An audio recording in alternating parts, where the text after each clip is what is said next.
Кітапта 5-ші бет, 149-ші бетте объектілердің өлшемді модельдері деген тақырып бар. 3D үй құрамыз бүгін осы сабақ бойынша. Мына жақтар тапсырма.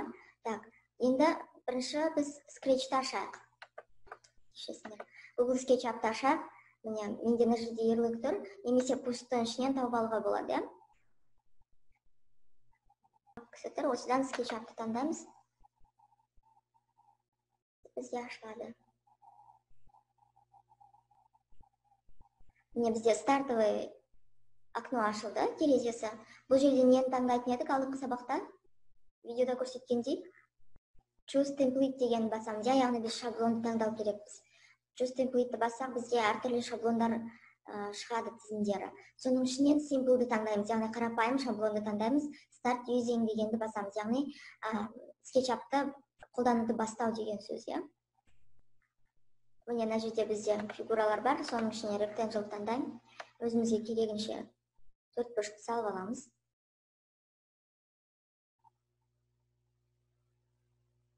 Мына жерде байқаған болсаңдар, ортасына диагональдың сызығы өшіп жанып тұр, иә. Ол не деген сөз? Ол диагональдың сызығы жанған кезде, мына сызған төртбұрышымыз квадрат болды деген сөз. Яғни квадратты білесіңдер ғой, тік төртбұрыштан айырмашылығын. Квадрат қылып салуға болады, немесе тік төртбұрыш қылып салуға болады. Енді бұның қабырғасын көтеру үшін біз сығу және созу батырмасын пайдаланамыз. Қабырғасын көтердік, өзімізге қажетінше биік қылғымыз келсе биік қыламыз. Айналдыру батырмасы бар бізде, яғни бұл салған объектімізді былай айналдырып қарауға болады.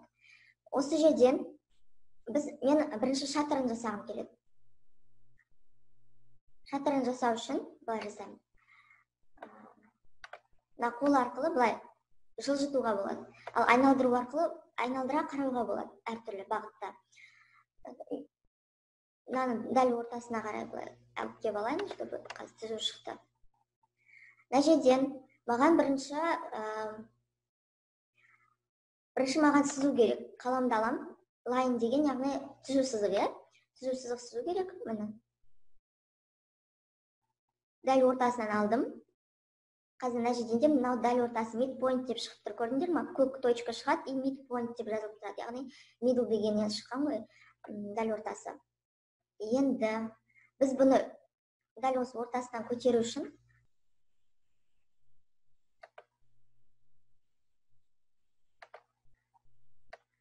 міне үшбұрыш қылып шатырын жасап аламыз, иә?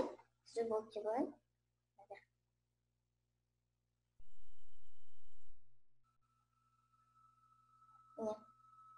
Енді бізге бұл шатырдың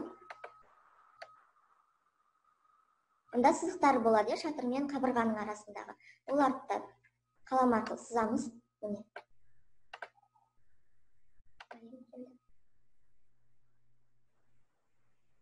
Қалам арқылы сыздық, айналдырып тағы басқа жақтарын көрейік. Мына жағы сызылған, мына жағын сызып қояйық. Енді тағы бізде не болады? Бізде үйде мұржа болады, сол мұржаны салып көрейік. Ол үшін тағы бізге қалам керек болады. Қалам түрінде төртбұрыш қылып салуға болады, немесе мына жерден дөңгелек қылып салуға болады. Қаламмен салып көрейік қазір біз.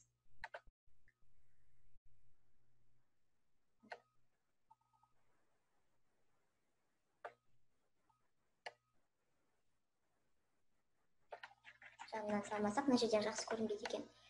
Былай салайық.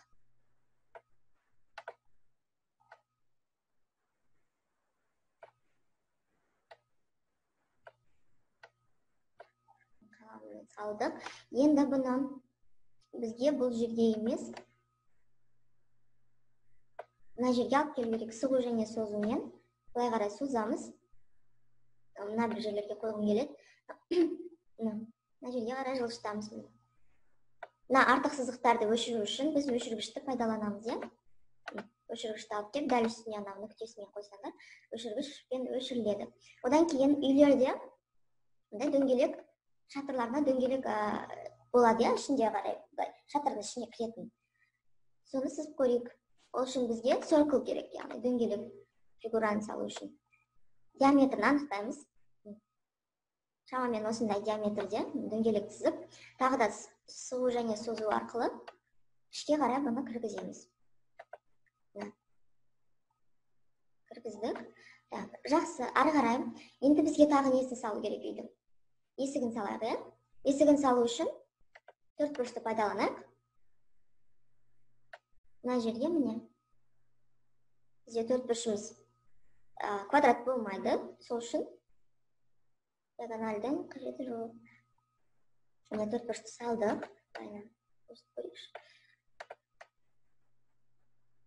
Енді бұның есіктің жанында рамка болады. Рамкасын сызып көрейік. Ол үшін біз мына scale деген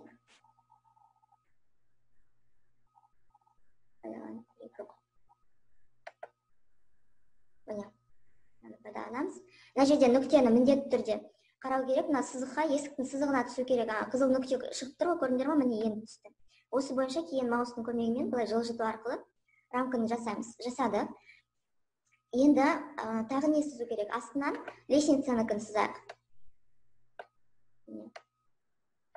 Сыздық. Енді бұларды кішкене алдына қарай шығарамыз. Қазір жанынан алып кеп алайын. Көрінді. Так.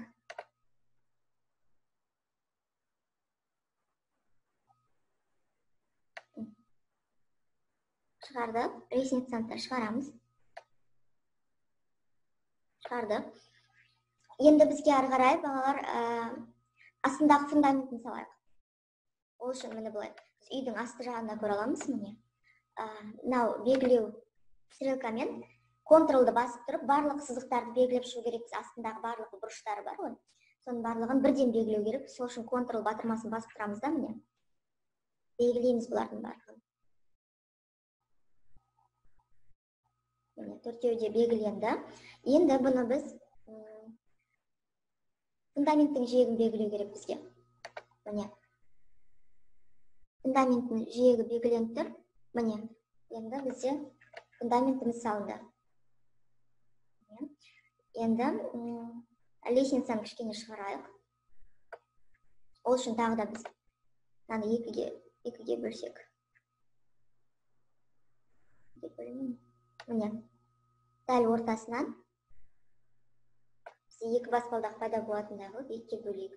Одан кейін бұны жанынан қаратып, алдына қарай шығарамыз. Сығу және созу батырмасы пайдаланып. Міне бір лестницамыз, міне екінші лестницамыз. Осылай сызылады. Тағы бізде не қалды? Үй салу үшін тағы несін салу керек? Терезелерін салу керек, е? Терезелерін салайық қазір.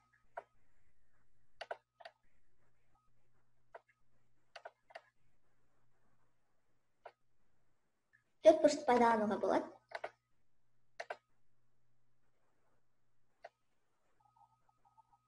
Не?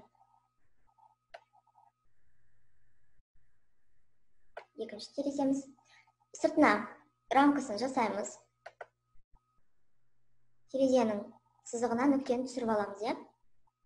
Рамканы жасадық. Екіншісін жасайық. Не? Бұл рамкаларды кішкене алдына қарай шығару керек бізге. Жанынан қаратып алып.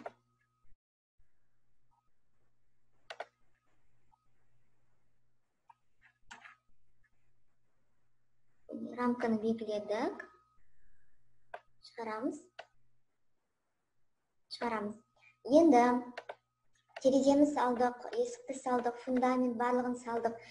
Бізге енді бұлардың ішкі жағын көру үшін есіктерді, жоғары жақтағы дөңгелектің ішін біз өшіріп тастау керек. Сонда іш жағы көрінеді. Қазір үйдің іш жағы көрініп тұрған жоқ та сонда.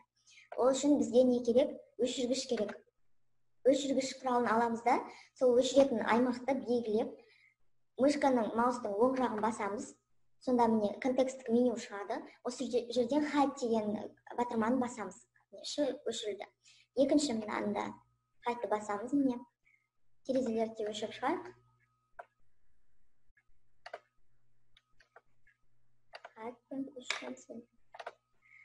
Міне, бізде үйіміз осындай болды. Мынаны қарасаңдар, міне ішінен терезелеріміз көрініп тұр есіктен.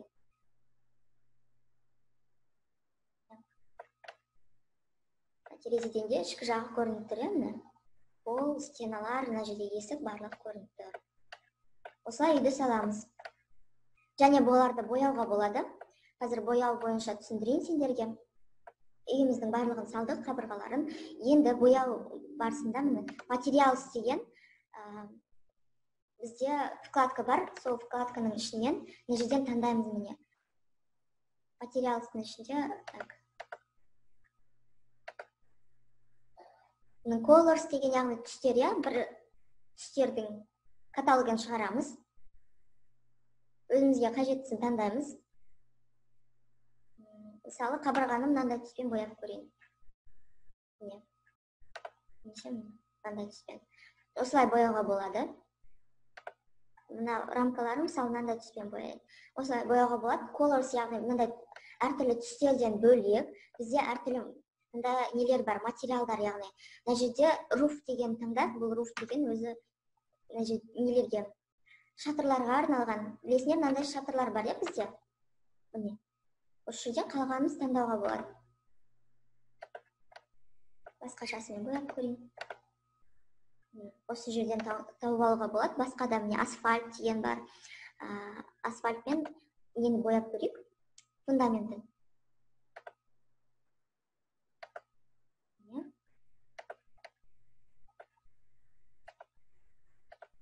Осылай бояп шығамыз барлығын болғаннан кейін. Тағы tile, water, synthetic surface, stone яғни бұл кафель сияқты. Кафельдердікі болады. Онымен лестницаны жасап көрейік, баспалдақты. Баспалдағымыз боялды. Жан-жағын барлығын бояп шығу керек.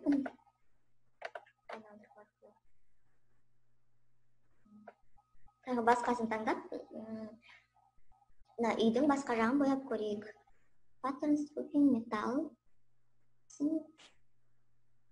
шын дедім. Мынаны қарап көрейік, ішінде не бар екен. Міне, мыналармен біз стеналарды, яғни қабырғаларды бояй аламыз, мынаны таңдайын. Мында қабырға шығады бізге. Осылай балалар үйді салу, терезесін, есігін, ішкі жағын көру үшін не істейміз, барлығын үйрендік. Енді Google SketchUp'та біреуіңізде әлі бірде-бір жұмыс жіберген жоқсыздар. Жақсы компьютер жоқ болар, мүмкін программаны орнатуға мүмкіндіктеріңіз жоқ болар.